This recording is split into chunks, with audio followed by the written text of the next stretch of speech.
record. All right. I hit record this time, Emanuel.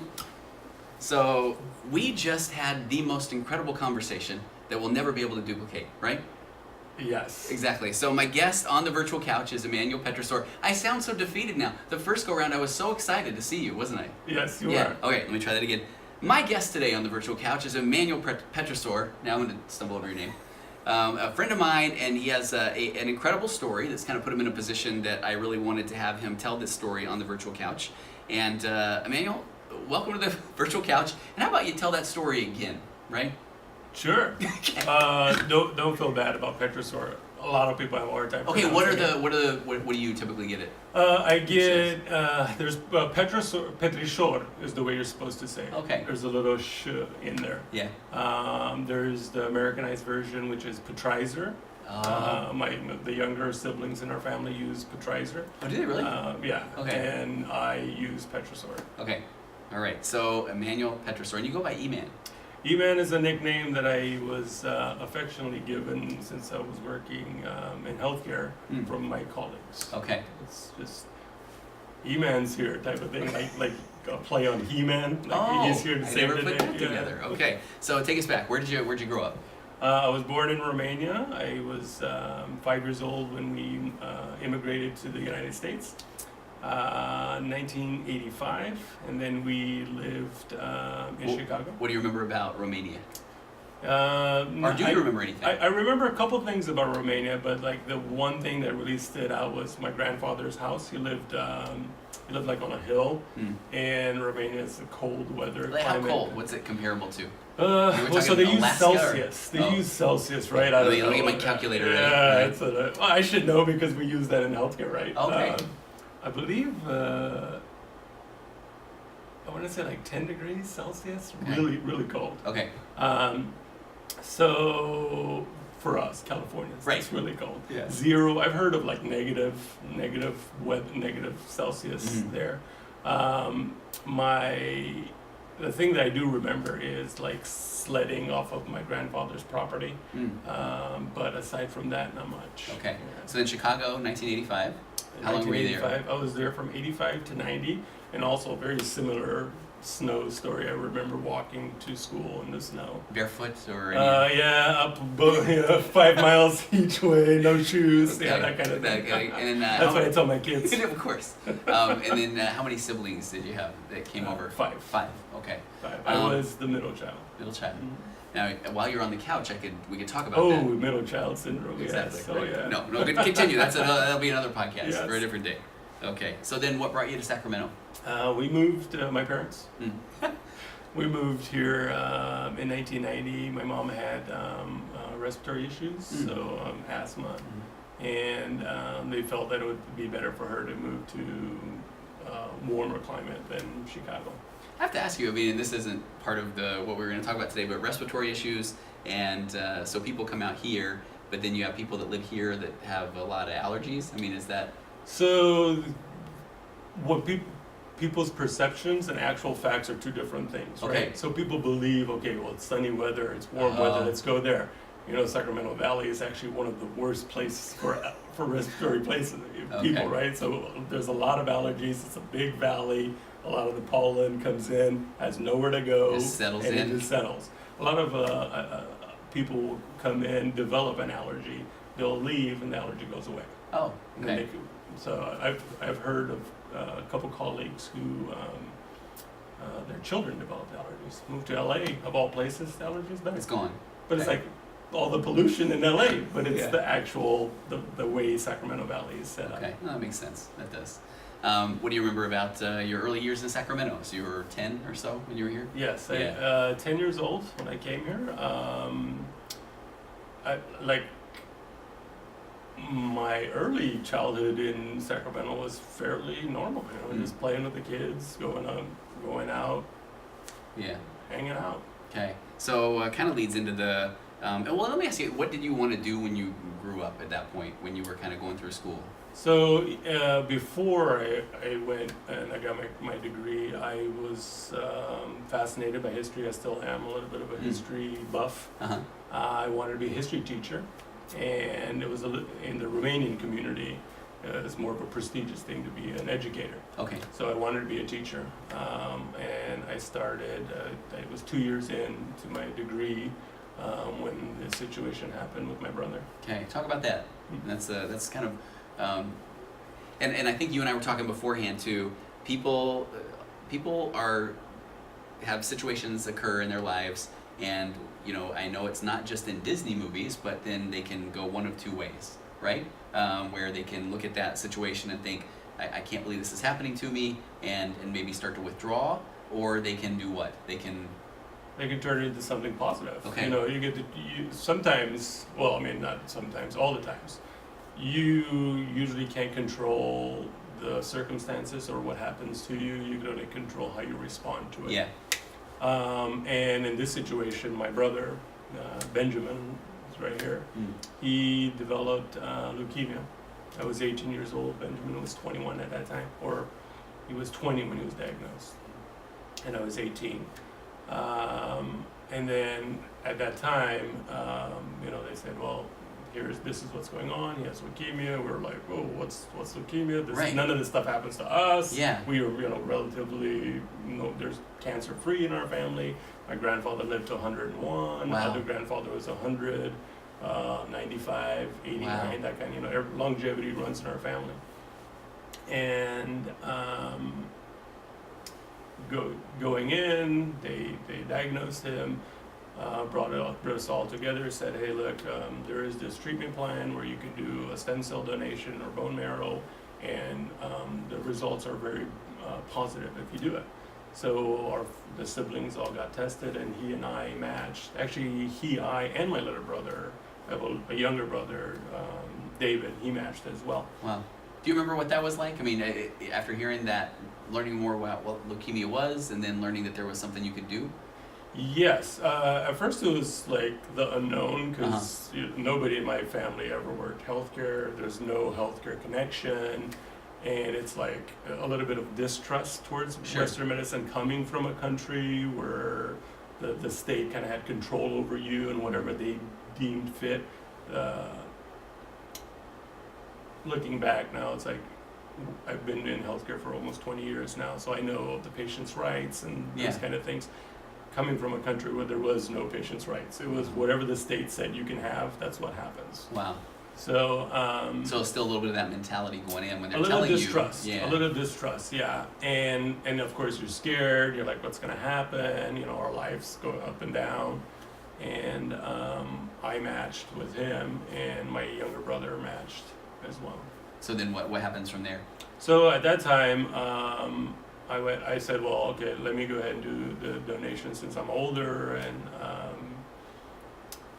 I did the stem cell. So they put in a central line catheter. They gave me Epogen and Eupogen, which is some medication that they give you for your body to hyperproduce these stem cells that you're harvested. Okay. And it was about a week and a half process of the shots, and then after that, about another week and a half of harvesting the cells. So then they harvested, and then we did a donation for Benjamin. And in the middle of that, that's when I kind of had this epiphany of, wow, these people like really impact people's lives and touch them in like their most difficult times, the crisis of their family. In what way? I mean, do you remember, were they there talking, joking? What was that like, the healthcare providers? The things that I really liked or appreciate about them is, well, there was like chaos all around. We didn't know what's going on. They were very steadfast. They were very knowledgeable. They were very honest with us about what's going on, but at the same time, they're very compassionate. They're like, we can help you guys with this. We're willing to help. There's been successful transplants, and they just corralled us. They helped our family stay together in the midst of all of this. Yeah. So you at that point, did you start thinking about what if a career in healthcare, or was that still, or did you just appreciate what they were doing for you? It was right at that point where I after I donated, I went back to my guidance counselor and I said, hey, I feel like I want to switch my major. And I told him, I said, I want to go for nursing. And he laughed. He was like, what are you talking about? Yeah. I'm like, yeah, no, I feel like this is what I want to do with my life. I want to be able to touch other people's lives like these people have touched mine. Yeah, and that was, so how long ago? 20 years ago? 1998. Okay.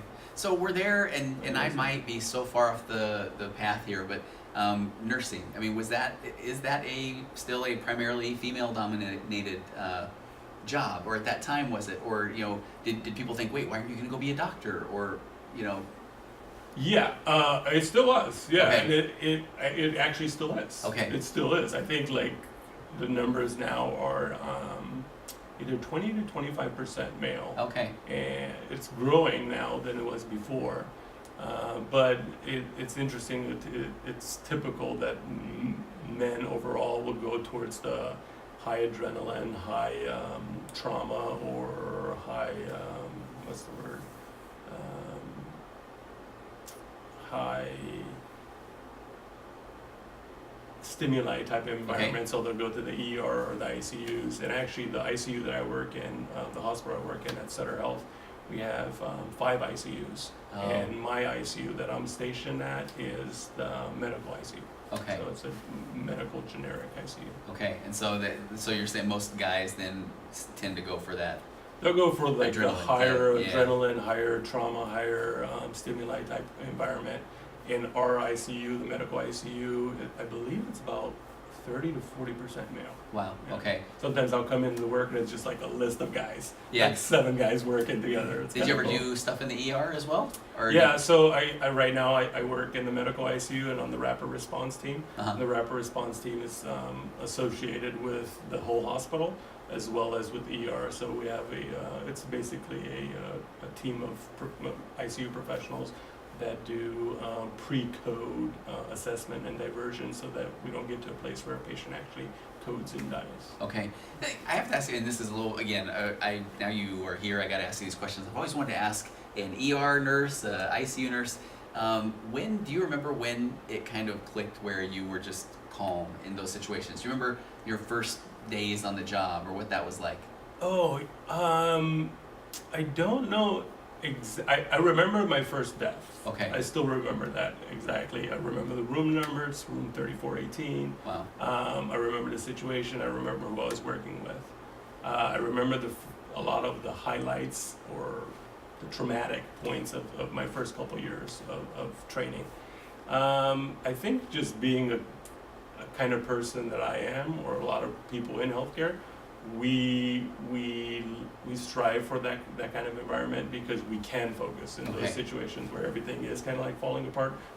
We are able to differentiate the non-essentials and focus on what's essential on keeping the person alive. Okay. Did it, when you remember that first death, I mean, was there a part of you that thought, okay, I can't do this, or I don't want to do this, or was it just I knew this was coming, it was inevitable? I never got to a point where it's like, I can't do this. Okay. I did get to a lot of points where it's kind of like, whoa, this is real. Yeah. This is what actual life is like and what the death and dying process is like. So I've gotten to those points, but I've never gotten to a point where it's like, oh, I don't want to do this. Yeah, yeah. What was the schooling like? Did you enjoy that part? It was very awkward. Yeah. I'm tall, 21-year-old, lengthy, skinny guy. Uh-huh. And then like seven ladies or 10 ladies, I forget who was in our group. Yeah. 2 or 3 guys that graduated, yeah. Yeah. So where did you end up first out of school? In the ICU. Okay. I Where went is straight to the ICU. Yeah, in the same ICU. I got hired in the same ICU I'm working now, Oh, wow. which was the ICU on the floor below where we did the transplant. Okay.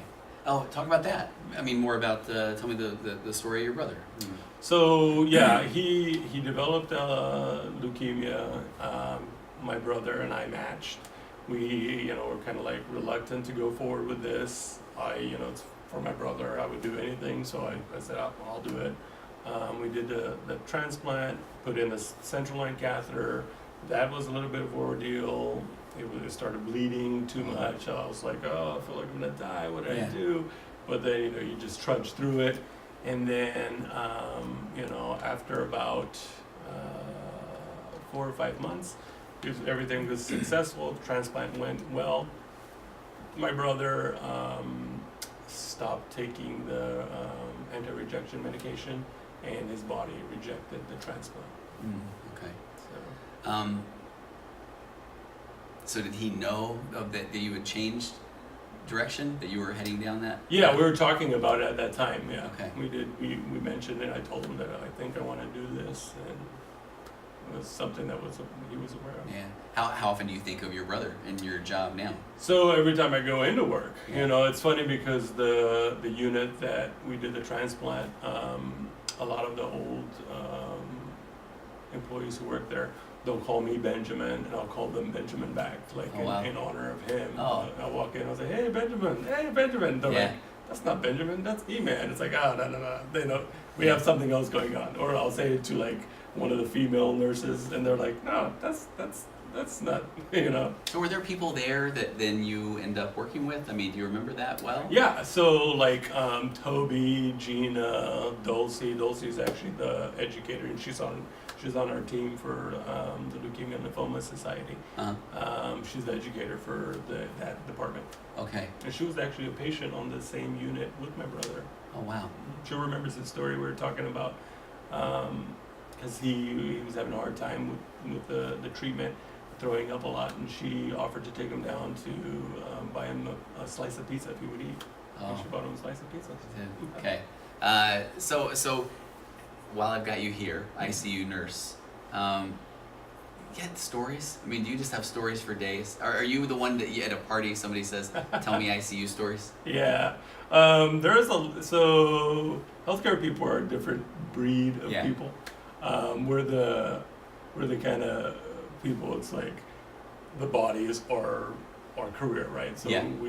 we see a lot of things. I've seen lots of interesting things. We're not judgmental, of course, and Right. it's like, and really at the end of the day, it's like, you're here with me for this amount of time, and my job is to deliver you healthy out of this situation. And Regardless of what you come in whatever with, you right? came in with, or Yeah. whatever you did to yourself or to your body, it's Yeah. like, that's not my role. My role right now is to take all of the knowledge that I've acquired over these years and get you healthy and deliver you with a heart rate and with a blood pressure at the end of the day.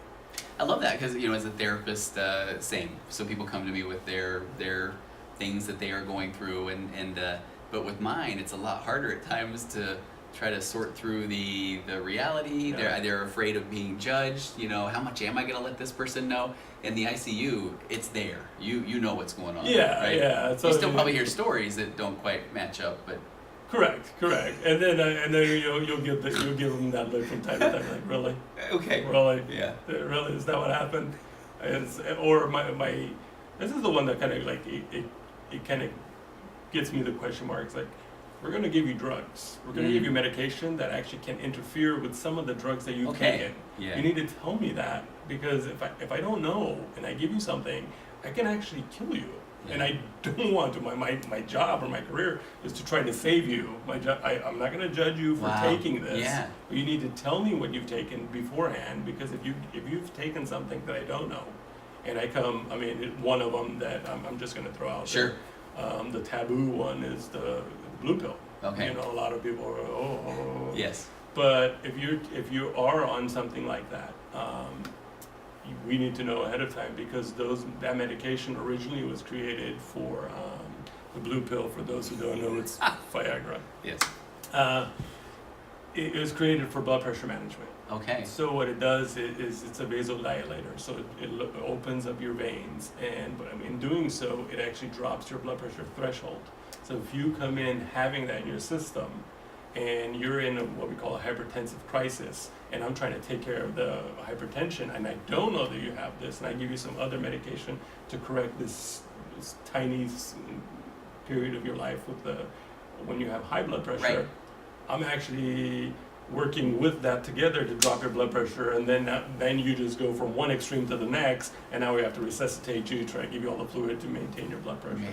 So have you been able to start to read people's faces, body language when it's Yeah, have you taken anything? Yeah, you get really good at like looking at the eyes and just paying attention to more of the subtle details. I look at the vital signs when you come in, and I say, okay, well. Okay, that's true something's too, because going on here. this is pretty conducive of this, Yeah, right? well, there's, that old saying, looks like a duck, walks like a duck, Yeah. talks like a duck, quacks like a duck, must be a duck.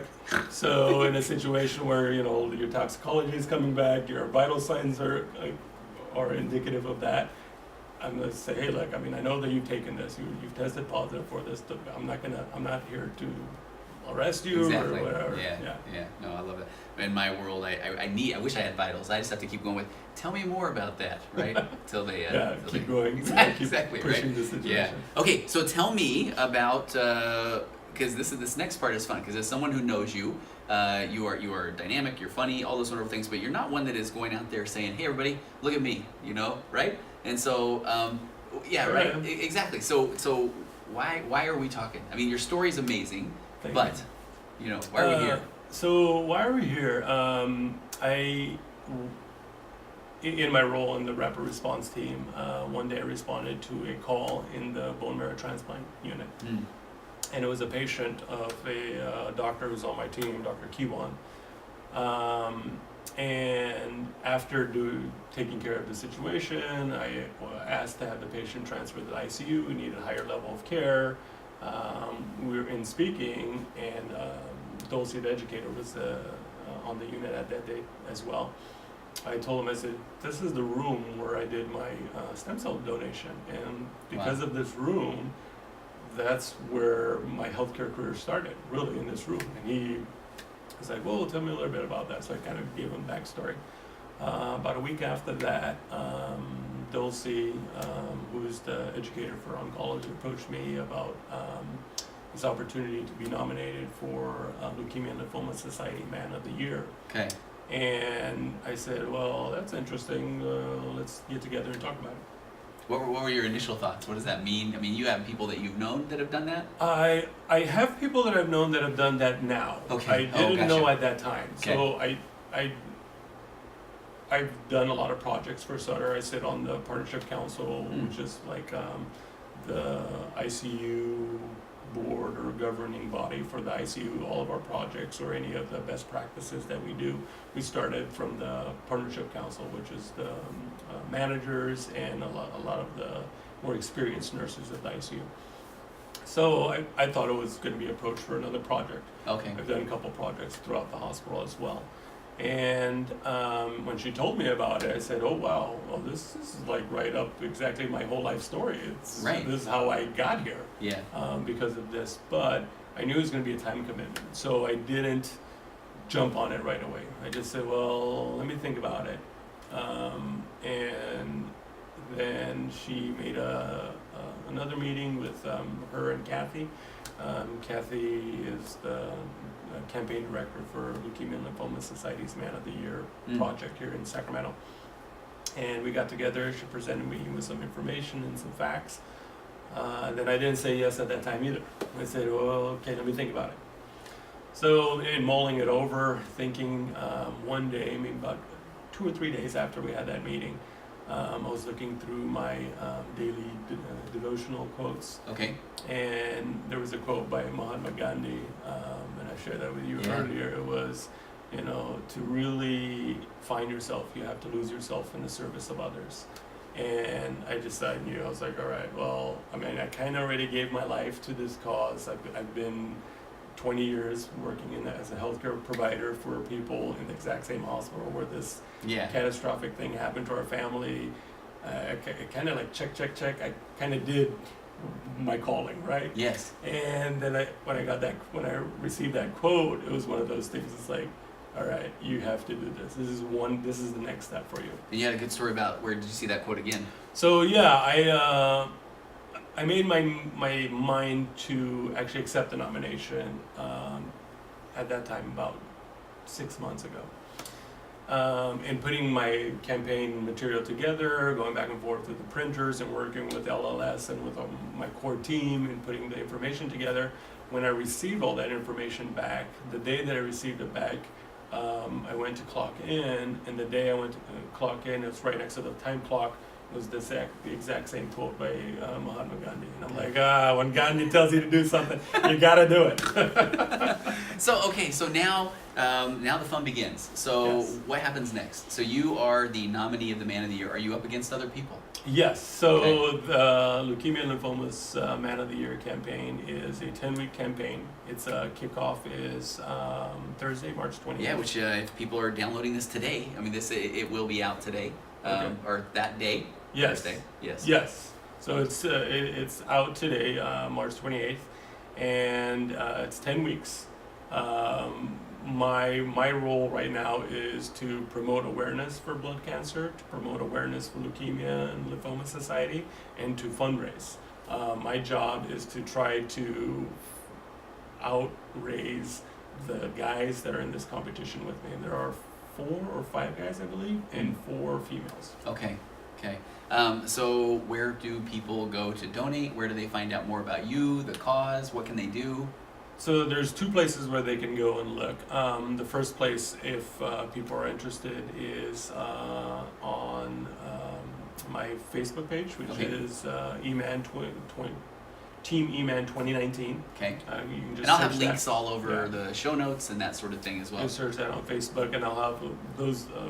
That Facebook page will link to the Leukemia and Lymphoma Society's page as well, or you can go directly to the Leukemia and Lymphoma Society's Man of the Year campaign, search for candidates, and put in my name, Emanuel Petrisor. Okay. And so any other things you want to share? I mean, I'm excited to be part of your team, and people, this is a time to really get out the word about the Leukemia and Lymphoma Society.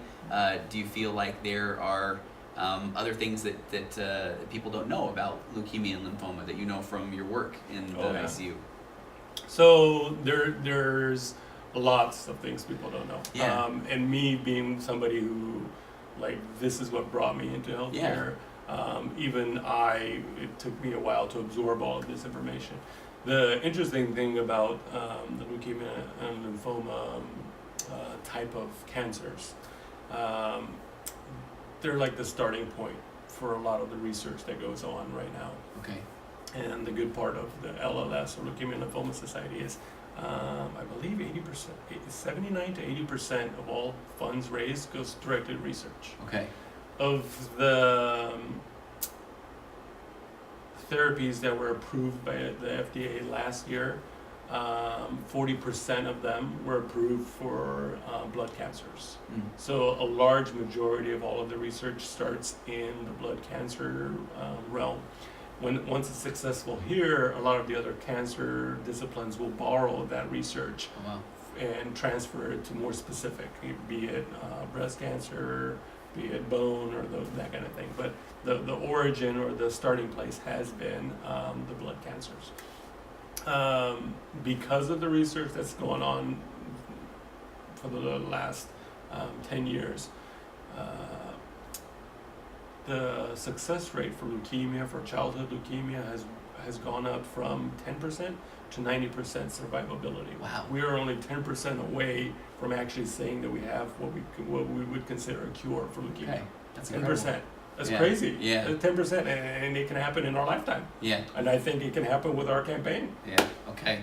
All right. I will have everything in the show notes. Good luck. I would love Thank you. to say Emanuel Petrisor, Man of the Year. Thank you. I appreciate Right? that. Okay. Thanks for coming on the Virtual Couch. Appreciate it. Thank you for having Okay. me. Thanks.